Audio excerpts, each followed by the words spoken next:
परम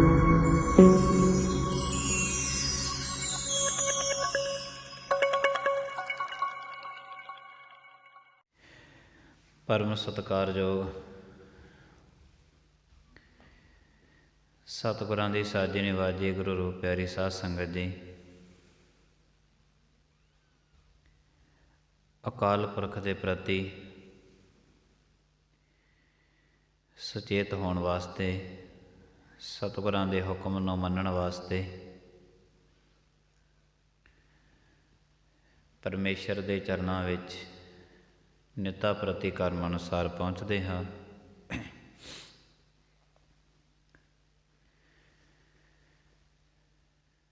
सतगुरु जी किरपा करते ने, नित अपने जिहड़े बोल ने वो मनुखता दी झोली दे विच पाउंदे हन कि कोई दिन आवे निता प्रति इसनूं समझाया जावे, कोई दिन आवे कि ये समझ जावे ते परमात्मा दे मार्ग ते इनू चलण दी सोझी आ जे।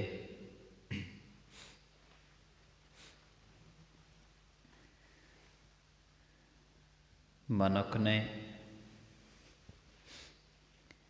धर्म देखना होवे, ओदा धर्म देखो जिहड़ा धर्म तो साथों अगे है, ताकि धर्म दे मार्ग ते चलण सानू चलना आ जावे। धर्म देखना है तो उसका देखो जो साथों अगे है।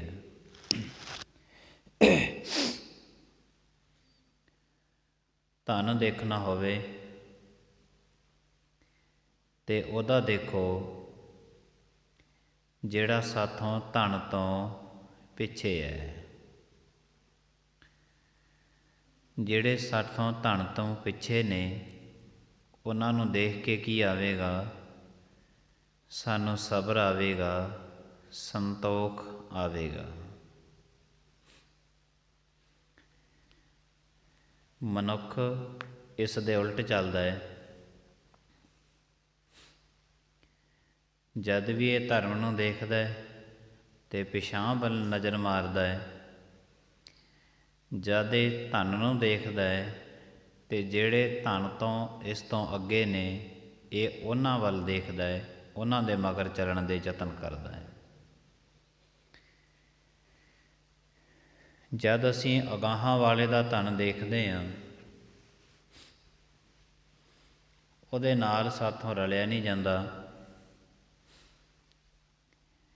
धन दे मगर चलदे चलदियां दी जिंदगी खत्म हो जाती है। धर्म दे मार्ग ते मनुख उस नूं देखदा है जो इस तो पिछे है। देखना इहने उहनूं सी जो धार्मिक रस्ते ते इस तो अगे है, ताकि इहनूं धर्म ते चलण दी, मार्ग ते चलण दी जांच आ जावे। मनुखा जिंदगी दे अंदर धन अते धर्म ये दोनों ही हर एक मनुख वास्ते जरूरी ने। धन तो बिना समाज दे विच अपने रहन वास्ते मकान नहीं बना सकदा, भोजन नहीं तैयार कर सकदा। बहुत सारे काम इहो जिहे ने जिहड़े धन दे नाल हुंदे ने। बहुते मनुख दी जिंदगी नूं सवारण वाले धंधे ऐसे ने जिहड़े बिना धर्म तो नहीं हुंदे।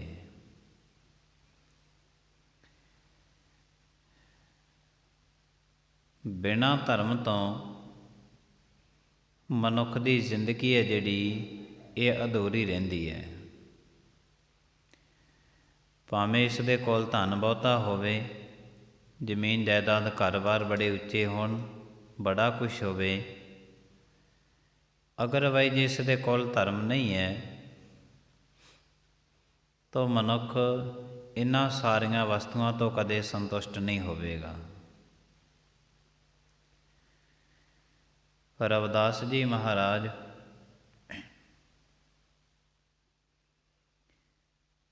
ਬਨਾਰਸ ਦੇ ਵਿੱਚ ਜਦੋਂ ਸਿਕੰਦਰ ਲੋਧੀ ਗਿਆ, ਜਾਣ ਤੋਂ ਪਹਿਲਾਂ ਹੀ ਵਜ਼ੀਰਾਂ ਨੇ, ਅਹਿਲਕਾਰਾਂ ਨੇ ਰਵਿਦਾਸ ਦੇ ਪ੍ਰਤੀ ਸਿਕੰਦਰ ਲੋਧੀ ਦੇ ਬੜੇ ਕੰਨ ਭਰ ਦਿੱਤੇ।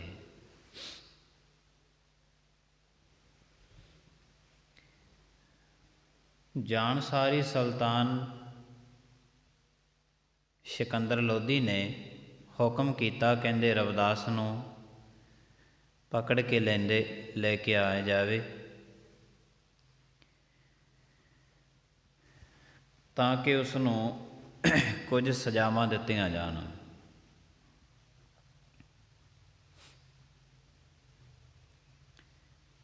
ਧਰਮ ਦੀ ਦੇਣ ਹੈ ਮਨੁੱਖ ਨੂੰ ਕਿ ਜਿਹੜਾ ਕੁਛ ਮਨੁੱਖ ਅੱਖੀਆਂ ਦੇ ਨਾਲ ਦੇਖਦਾ ਹੈ ਉਹ ਸੱਚ ਨਹੀਂ ਹੈ। ਜੋ ਕੁਛ ਮਨੁੱਖ ਕੰਨਾਂ ਦੇ ਨਾਲ ਸੁਣਦਾ ਹੈ ਇਹ ਵੀ ਸੱਚ ਨਹੀਂ ਹੈ। ਵਾਰੇ ਵਾਰੇ ਕੁਰਬਾਨ ਜਾਈਏ ਗੁਰਬਾਣੀ ਤੋਂ,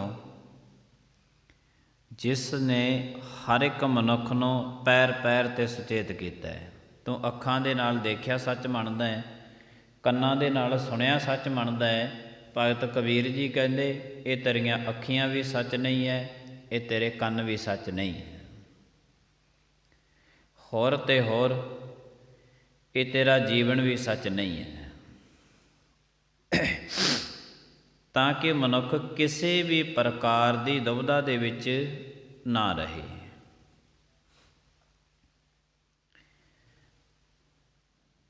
ਕੰਨਾਂ ਦੇ ਨਾਲ ਸੁਣ ਕੇ ਰਾਜੇ ਨੇ ਸੱਚ ਮੰਨ ਲਿਆ। ਜਦ ਨਾਗਰ ਮੱਲ ਦੇ ਕੋਲ ਗਏ, ਉੱਥੋਂ ਦਾ ਜਿਹੜਾ ਰਾਜਾ ਸੀ,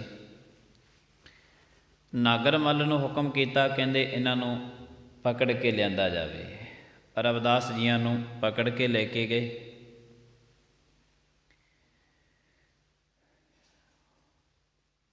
ਔਰ ਕਹਿੰਦੇ ਇਹਨਾਂ ਦੀ ਮਹਿਮਾ ਬਹੁਤ ਹੈ।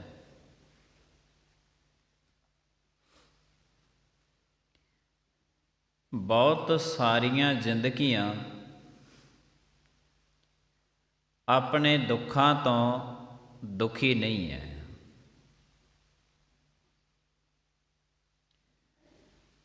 ਆਪਣੇ ਦੁੱਖਾਂ ਤੋਂ ਦੁਖੀ ਨਹੀਂ ਹੈ।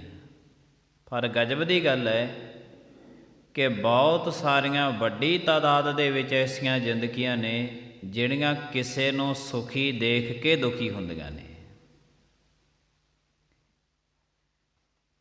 ਜੇ ਮਨੁੱਖ 10% ਆਪਣੇ ਦੁੱਖਾਂ ਤੋਂ ਦੁਖੀ ਹੈ ਤੇ ਕਹਿਣ ਦੇ ਵਿੱਚ ਕੋਈ ਸੰਕੋਚ ਨਹੀਂ ਹੈ, 90% ਦੁੱਖ ਦੀ ਜ਼ਿੰਦਗੀ ਨੂੰ ਇਹੋ ਜਿਹੇ ਲੱਗੇ ਹੋਏ ਨੇ ਜਿਹੜਾ ਕਿਸੇ ਨੂੰ ਸੁਖੀ ਦੇਖ ਕੇ ਦੁਖੀ ਹੋ ਰਿਹਾ ਹੈ। ਕਿਸੇ ਨੂੰ ਸੁਖੀ ਦੇਖ ਕੇ ਉਹਦੀ ਮਹਿਮਾ ਗਾਉਣੀ ਇਹ ਹਰ ਇੱਕ ਦੇ ਵੱਸ ਦਾ ਰੋਗ ਨਹੀਂ ਹੈ। ਤਾਂ ਮਨੁੱਖ ਤੇ ਇਸ ਕਰਕੇ ਦੁਖੀ ਹੈ ਕਿ ਜੇ ਅੱਜ ਕੋਈ ਦੂਸਰਾ ਮਨੁੱਖ ਬਹੁਤ ਵੱਡੀ ਸਟੇਜ 'ਤੇ ਪਹੁੰਚ ਗਿਆ ਹੈ, ਮੈਂ ਉੱਥੋਂ ਤੱਕ ਕਿਉਂ ਨਹੀਂ ਪਹੁੰਚਿਆ। ਦੂਸਰੇ ਮਨੁੱਖ ਦੇ ਕੋਲ ਬਹੁਤ ਵੱਡਾ ਮਹਿਲ ਹੈ, ਅੱਜ ਮੇਰੇ ਕੋਲ ਕਿਉਂ ਨਹੀਂ ਹੈ, ਦੁਖੀ ਹੈ। ਦੂਸਰੇ ਮਨੁੱਖ ਦੇ ਕੋਲ ਬਹੁਤਾ ਧਨ ਹੈ, ਮੇਰੇ ਕੋਲ ਕਿਉਂ ਨਹੀਂ ਹੈ, ਦੁਖੀ ਹੈ।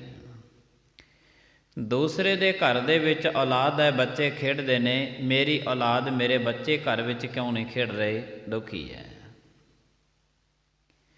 ਤੋ ਜੇ ਇੰਜ ਮਨੁੱਖ ਅੰਦਾਜ਼ਾ ਲਾਈ ਜਾਵੇ, ਕੱਲੀ ਕੱਲੀ ਗੱਲ ਦੀ ਗਿਣਤੀ ਕਰੀ ਜਾਵੇ, ਇਹਦੇ ਆਪਣੇ ਰੋਗ ਤੇ ਸੋਗ ਸਿਰਫ 10% ਨਿਕਲਣੇ ਨੇ, 90% ਇਹ ਦੂਜਿਆਂ ਤੋਂ ਦੁਖੀ ਹੁੰਦਾ ਹੈ। ਆਪਣੇ ਰੋਗ ਸਿਰਫ 10% ਨਿਕਲਣੇ ਨੇ। ਵੱਡੀ ਤਾਦਾਦ ਦੇ ਵਿੱਚ ਐਸੇ ਮਨੁੱਖਾਂ ਦੀ ਜ਼ਿੰਦਗੀ ਦੇਖਣ ਨੂੰ ਮਿਲ ਜਾਂਦੀ ਹੈ। ਤੋ ਐਸੇ ਮਨੁੱਖਾਂ ਨੂੰ ਫਿਰ ਉਹਨਾਂ ਨੂੰ ਮਨੁੱਖ ਨਹੀਂ ਕਿਹਾ ਜਾ ਸਕਦਾ, ਭੂਤ ਪ੍ਰੇਤ ਦਾ ਦਰਜਾ ਦਿੱਤਾ ਜਾ ਸਕਦਾ, ਹੋਰ ਦਰਜਾ ਕੋਈ ਦਿੱਤਾ ਨਹੀਂ ਜਾ ਸਕਦਾ, ਕਿਉਂਕਿ ਮਨੁੱਖ ਨਹੀਂ ਹੈ। ਗੁਰੂ ਸਾਹਿਬ ਜੀ ਮਹਾਰਾਜ ਕਹਿੰਦੇ ਤੂੰ ਆਪਣੇ ਜਿੰਨਾ ਕੁਛ ਤੈਨੂੰ ਪਰਮਾਤਮਾ ਨੇ ਦਾਤ ਦਿੱਤੀ ਹੈ ਇਹਦੇ ਵਿੱਚ ਸੁਖੀ ਰਹਿ, ਆਨੰਦਿਤ ਰਹਿ ਤੂੰ। ਦੂਸਰਾ, ਜ਼ਿੰਦਗੀ ਆਪਣੀ ਲੈ ਕੇ ਆਇਆ ਹੈ। ਪਰਮਾਤਮਾ ਨੇ ਜਿਹੋ ਜੀ ਉਹਨੂੰ ਦਾਤ ਦੇਣੀ ਸੀ ਪਰਮਾਤਮਾ ਨੇ ਦਿੱਤੀ ਹੈ। ਸਿਕੰਦਰ ਲੋਧੀ ਤੇ ਇਸ ਗੱਲੋਂ ਦੁਖੀ ਸੀ ਕਿ ਰਵਿਦਾਸ ਦੀ ਮਹਿਮਾ ਬਹੁਤ ਹੈ, ਇਸੇ ਕਰਕੇ ਦੁਖੀ ਸੀ। ਲਿਆਂਦਾ ਰਵਿਦਾਸ ਭਗਤ ਨੂੰ ਪਕੜ ਕੇ ਨਾਗਰ ਮੱਲ ਵੀ ਕੋਲ ਹੀ ਸੀ। ਨਾਗਰ ਮੱਲ ਨੂੰ ਕਹਿਣ ਲੱਗਿਆ, ਇਹਨਾਂ ਨੂੰ ਕਹਿੰਦੇ ਤੁਸੀਂ ਕੀ ਸਜ਼ਾ ਦਈਏ? ਦੁਨੀਆ ਇਹਨਾਂ ਦੀ ਜੈ ਜੈਕਾਰ ਕਰ ਰਹੀ ਹੈ, ਦੁਨੀਆ ਇਹਨਾਂ ਨੂੰ ਮੱਥੇ ਟੇਕਦੀ ਹੈ। ਇਹਨਾਂ ਨੂੰ ਮੱਥੇ ਟੇਕਣਾ ਸਾਡੇ ਵਾਸਤੇ ਸ਼ੋਭਨੀਕ ਨਹੀਂ ਹੈ। ਦੁਨੀਆ ਸਾਨੂੰ ਹੀ ਮੱਥਾ ਟੇਕੇ, ਕਿਸੇ ਦੂਸਰੇ ਨੂੰ ਨਹੀਂ।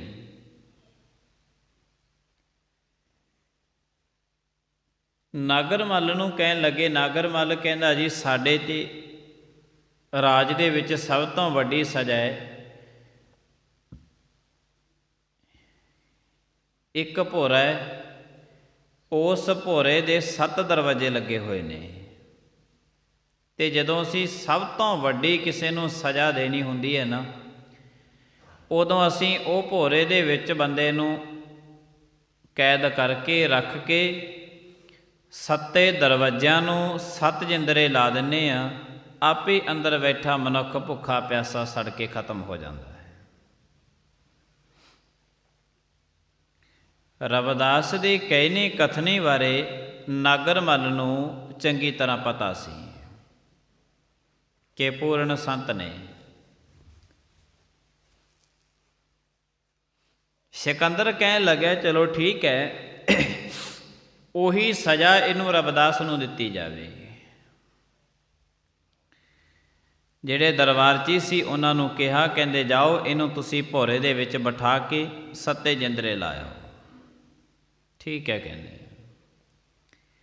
ਰਵਿਦਾਸ ਭਗਤ ਨੂੰ ਪਕੜ ਕੇ ਲੈ ਕੇ ਗਏ। ਇੱਕ ਦਰਵਾਜ਼ਾ ਲੰਘੇ, 2 ਲੰਘੇ, 3 ਲੰਘੇ, 7 ਦਰਵਾਜ਼ੇ ਲੰਘ ਕੇ ਰਵਿਦਾਸ ਭਗਤ ਨੂੰ ਭੋਰੇ ਦੇ ਵਿੱਚ ਬਿਠਾ ਦਿੱਤਾ, ਇੱਥੇ ਬੈਠ ਜਾਓ। ਬਾਅਦ ਦੇ ਵਿੱਚ ਉਹ ਦਰਬਾਰਚੀ ਨੇ 1 ਜਿੰਦਰਾ ਲਾਇਆ, 2 ਲਾਏ ਨੇ, 7 ਜਿੰਦਰੇ ਲਾ ਕੇ ਉਹ ਦਰਬਾਰਚੀ ਜਦੋਂ ਸਿਕੰਦਰ ਲੋਧੀ ਦੇ ਕੋਲ ਆਇਆ ਨਾ, ਤੇ ਰਵਿਦਾਸ ਭਗਤ ਜੀ ਸਿਕੰਦਰ ਲੋਧੀ ਦੇ ਕੋਲ ਖੜੇ ਨੇ, ਦੇਖ ਕੇ ਦੰਗ ਰਹਿ ਗਿਆ। ਸਿਕੰਦਰ ਲੋਧੀ ਕਹਿਣ ਲੱਗਿਆ, ਮੈਂ ਤੇ ਤੈਨੂੰ ਕਿਹਾ ਸੀ ਕਿ ਇਹਨਾਂ ਨੂੰ ਭੋਰੇ ਦੇ ਵਿੱਚ ਬੰਦ ਕਰਿਆ। ਕਹਿੰਦੇ ਮਹਾਰਾਜ ਮੈਂ ਹੁਣੇ ਤੇ ਕਰਕੇ ਆਇਆ, ਮੈਂ ਤੇ ਇਹਨਾਂ ਨੂੰ ਬੰਦ ਕਰਕੇ ਆਇਆ ਭੋਰੇ ਵਿੱਚੋਂ। ਨਾਗਰ ਮੱਲ ਜੀ ਚੁੱਪ ਰਹੇ, ਕਿਉਂਕਿ ਉਹਨਾਂ ਨੂੰ ਉਹਨਾਂ ਦੀ ਮਹਿਮਾ ਬਾਰੇ, ਉਹਨਾਂ ਦੀ ਕਥਨੀ ਬਾਰੇ ਪਤਾ ਸੀ। ਉਹ ਚੁੱਪ ਰਹੇ। ਨਾਗਰ ਮੱਲ, ਇਹ ਤੇਰੇ ਏਰੀਏ ਦਾ ਬੰਦਾ ਹੈ, ਇਸ ਲਈ ਤੇਰੇ ਇਸ ਭੋਰੇ ਤੋਂ ਇਹ ਚੰਗੀ ਤਰ੍ਹਾਂ ਜਾਣੂ ਹੈ, ਤਾਂ ਹੀ ਤੇ ਬਾਹਰ ਨਿਕਲਿਆ ਆ, ਨਹੀਂ ਤੇ 7 ਜਿੰਦਰਿਆਂ ਦੇ ਅੰਦਰੋਂ ਕਦੇ ਨਿਕਲਣਾ ਸੌਖਾ ਪਿਆ।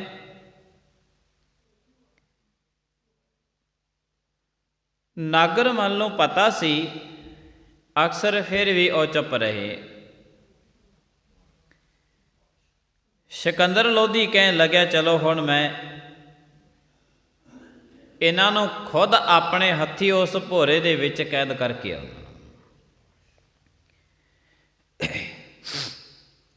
ਕਿਉਂਕਿ ਜਦੋਂ ਬੰਦਾ ਬੁਰਾਈ ਤੇ ਉਤਰ ਆਵੇ ਨਾ, ਕੋਈ ਵੀ ਹੈ, ਫਿਰ ਉਹ ਇੱਕ ਵਾਰੀ ਬੁਰਾ ਕੰਮ ਕਰਕੇ ਨਹੀਂ ਛੱਡਦਾ ਹੁੰਦਾ ਵੀ ਚਲੋ ਜੇ ਬੁਰਾ ਕੰਮ ਸਿਰੇ ਨਹੀਂ ਚੜਿਆ ਤੇ ਹੁਣ ਚੁੱਪ ਕਰ ਜਾਓ, ਹੁਣ ਬੁਰਾ ਨਹੀਂ ਕਰਨਾ, ਨਹੀਂ। ਦੂਸਰੀ ਵਾਰ ਫਿਰ ਕਰਦਾ ਹੈ, ਤੀਸਰੀ ਵਾਰ ਫਿਰ ਕਰਦਾ ਹੈ। ਉਹ ਬੁਰਾ ਮਨੁੱਖ ਹਮੇਸ਼ਾ ਹੀ ਹਰ ਇੱਕ ਜਗ੍ਹਾ 'ਤੇ ਕੋਨੇ-ਕੋਨੇ 'ਤੇ ਬੁਰਿਆਈ ਨੂੰ ਜਨਮ ਦਿੰਦਾ ਹੈ। ਬੁਰਾ ਕੰਮ ਕੋਈ ਇਹ ਥੋੜ੍ਹੀ ਹੈ ਮਨੁੱਖ ਘਰ ਵਿੱਚ ਕਰ ਲੂ ਅਤੇ ਬਾਹਰ ਨਾ ਕਰੂ, ਹਰ ਇੱਕ ਜਗ੍ਹਾ 'ਤੇ ਕਰਦਾ ਹੈ। ਕਿਉਂਕਿ ਬੁਰੇ ਕੰਮ ਦਾ ਜਿਹੜਾ ਘਰ ਹੈ ਉਹ ਮਨੁੱਖ ਦੇ ਹਿਰਦੇ ਅੰਦਰ ਬਣ ਜਾਂਦਾ ਹੈ, ਛਾਪ ਬਣ ਜਾਂਦੀ ਹੈ ਬੁਰੇ ਕੰਮਾਂ ਦੀ। ਤੋ ਜਦੋਂ ਮਨੁੱਖ ਦੇ ਅੰਦਰ ਛਾਪ ਬਣ ਗਈ ਬੁਰੇ ਕੰਮਾਂ ਦੀ, ਉਹ ਮਨੁੱਖ ਬੁਰੇ ਕੰਮ ਕਰਨ ਤੋਂ ਬਿਨਾਂ ਰਹਿ ਨਹੀਂ ਸਕਦਾ। ਉਹ ਬੁਰਾ ਕੰਮ ਤੇ ਹਰ ਇੱਕ ਕਰੇਗਾ ਹੀ ਕਰੇਗਾ, ਨਹੀਂ ਹਟੇਗਾ। ਬੁਰਿਆਈ ਦੇ ਅੰਦਰ ਛਾਪ ਬਣੀ ਹੈ। ਕਹਿਣ ਲੱਗੇ ਤੁਹਾਡੇ ਏਰੀਏ ਤੋਂ ਇਹ ਜਾਣੂ ਹੈ, ਤੁਹਾਡੇ ਏਰੀਏ ਦਾ ਬੰਦਾ, ਇਸ ਕਰਕੇ ਤੁਸੀਂ ਸਜ਼ਾ ਦੇ ਕੇ ਰਾਜੀ ਨਹੀਂ, ਚਲੋ ਮੈਂ ਖੁਦ ਇਹਨਾਂ ਨੂੰ ਕੈਦ ਦੇ ਵਿੱਚ ਕਰਕੇ ਆਉਣਾ। ਸਿਕੰਦਰ ਲੋਧੀ ਖੁਦ ਚਲਿਆ ਗਿਆ। ਇੱਕ ਦਰਵਾਜ਼ਾ ਖੁੱਲ੍ਹੇ ਨੇ 7 ਜਿੰਦਰੇ, 7 ਦਰਵਾਜ਼ਿਆਂ ਨੂੰ ਚੰਗੀ ਤਰ੍ਹਾਂ ਉਹਨੇ ਚੈੱਕ ਕੀਤਾ। ਰਵਿਦਾਸ ਭਗਤ ਨੂੰ 7ਵੀਂ ਜਗ੍ਹਾ 'ਤੇ 7ਵਾਂ ਦਰਵਾਜ਼ਾ ਟਪਾ ਕੇ ਸਿਕੰਦਰ ਲੋਧੀ ਨੇ ਬਿਠਾ ਦਿੱਤਾ, ਇੱਥੇ ਬੈਠ ਜਾ। ਹੁਣ ਕਹਿੰਦਾ ਇਹਨਾਂ ਨੂੰ ਸਜ਼ਾ ਮਿਲੇਗੀ। ਆਪਣੇ ਹੱਥਾਂ ਦੇ ਨਾਲ ਸਿਕੰਦਰ ਲੋਧੀ ਨੇ ਪਹਿਲਾ ਜਿੰਦਰਾ ਲਾਇਆ। ਦੇਖਦੇ ਹਾਂ ਭਲਾ ਕਿਵੇਂ ਨਿਕਲੇਗਾ। ਤੁਸੀਂ ਕਹਿੰਦੇ ਹੋ ਕਿ ਜਿੰਦਰੇ ਤੋੜ ਕੇ ਨਿਕਲਿਆ ਆ, ਇੱਕ ਨੇ ਜਿੰਦਰੇ ਤੁਸੀਂ ਲਾ ਦਿੱਤੇ ਤੇ ਦੂਜੇ ਨੇ ਜਿੰਦਰੇ ਖੋਲ ਦਿੱਤੇ ਨੇ। ਤੁਸੀਂ ਇੰਜ ਕਰਦੇ ਹੋ, ਜਿੰਦਰੇ ਤੋੜ ਕੇ ਮਨੁੱਖ ਕਿਵੇਂ ਬਾਹਰ ਆ ਜਾਵੇਗਾ। ਦੂਸਰਾ ਜਿੰਦਰਾ ਵੀ ਆਪ ਲਾਇਆ। ਜਿਹੜੇ ਭੋਰੇ ਦੇ 7 ਜਿੰਦਰੇ ਸਨ, ਸਿਕੰਦਰ ਲੋਧੀ ਨੇ 7 ਜਿੰਦਰੇ ਆਪਦੇ ਹੱਥਾਂ ਦੇ ਨਾਲ ਲਾਏ ਨੇ। ਨਾਗਰ ਮੱਲਵੀ ਕੋਲ ਸੀ, ਹੋਰ ਵੀ ਵਜ਼ੀਰ ਅਹਿਲਕਾਰ ਕੋਲ ਸੀ। ਸਿਕੰਦਰ ਲੋਧੀ 7ਵਾਂ ਜਿੰਦਰਾ ਲਾ ਕੇ ਵਾਅਦਾ ਕਰਦਾ ਹੈ, ਕਹਿਣ ਲੱਗੇ ਤੁਹਾਡੇ ਲੱਗੇ ਹੋਏ ਜਿੰਦਰੇ ਤੇ ਇਹਨੇ ਤੋੜ ਦਿੱਤੇ ਸੀ, ਹੁਣ ਮੈਂ ਆਪਣੇ ਹੱਥਾਂ ਦੇ ਨਾਲ ਜਿੰਦਰੇ ਲਾਏ ਨੇ, ਦੇਖਦੇ ਹਾਂ ਭਲਾ ਤੋੜ ਕੇ ਕਿਵੇਂ ਬਾਹਰ ਨਿਕਲੇਗਾ। ਇੱਕ ਬੰਦਾ ਨਹੀਂ ਤੁਹਾਤੋਂ ਭੋਰੇ ਦੇ ਵਿੱਚ ਕੈਦ ਹੁੰਦਾ, ਰਾਜ ਕੀ ਕਰੋਗੇ ਤੁਸੀਂ। ਕਿਉਂਕਿ ਨਾਗਰ ਮੱਲ ਸੀ ਜਿਹੜਾ ਉਸ ਤੋਂ ਛੋਟਾ ਰਾਜਾ ਸੀ। ਪੁਰਾਤਨ ਸਮਿਆਂ ਦਾ ਜਿਹੜਾ ਰਿਆਸਤਾਂ ਹੁੰਦੀਆਂ ਸਨ ਕੁਝ, ਜਿਵੇਂ ਸਾਡੇ ਪੰਜਾਬ ਦੇ ਵਿੱਚ ਨਾਭਾ ਰਿਆਸਤ ਹੁੰਦੀ ਸੀ, ਹੋਰ ਰਿਆਸਤਾਂ ਪੂਰੇ ਹਿੰਦੁਸਤਾਨ ਦੀਆਂ 666 ਰਿਆਸਤਾਂ ਸੀਗੀਆਂ ਪੁਰਾਤਨ ਸਮਿਆਂ ਦੇ ਵਿੱਚ। ਇਹ ਜਿਹੜੇ ਹੁਣ ਸਿਲਸਿਲਾ ਜਿਹੜਾ ਚੱਲਿਆ ਇਹ ਹੁਣ ਹੋਰ ਤਰੀਕੇ ਦੇ ਨਾਲ ਰਾਜੇ ਮਹਾਰਾਜਿਆਂ ਦੀ ਚੋਣ ਹੁੰਦੀ ਹੈ। ਪੁਰਾਤਨ ਸਮਿਆਂ ਦੇ ਨਾਲ ਹੋਰ ਤਰੀਕੇ ਦੇ ਨਾਲ ਰਾਜੇ ਮਹਾਰਾਜੇ ਦੀ ਚੋਣ ਹੁੰਦੀ ਸੀ। ਉਦੋਂ ਰਿਆਸਤਾਂ ਚੱਲਦੀਆਂ ਸਨ ਅਤੇ ਰਿਆਸਤਾਂ ਰਾਜਿਆਂ ਦੇ ਰਾਜ ਵਿੱਚ ਜਿਹੜਾ ਸੀ ਉਹ ਫੈਸਲੇ ਹੁੰਦੇ ਸਨ।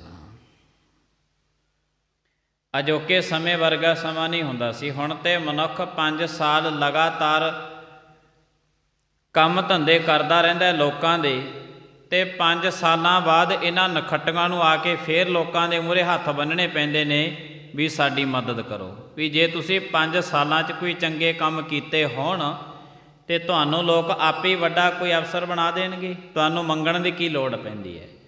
5 ਸਾਲ ਵੀ ਪਹਿਲਾਂ ਮੰਗਿਆ, ਅੱਜ ਵੀ ਫਿਰ 5 ਸਾਲ ਲਗਾਤਾਰ ਲੋਕਾਂ ਦੀ ਸੇਵਾ ਕਰਦਾ ਰਿਹਾ, ਅੱਜ ਵੀ ਮੰਗਤਾ ਫਿਰਦਾ ਹੈ।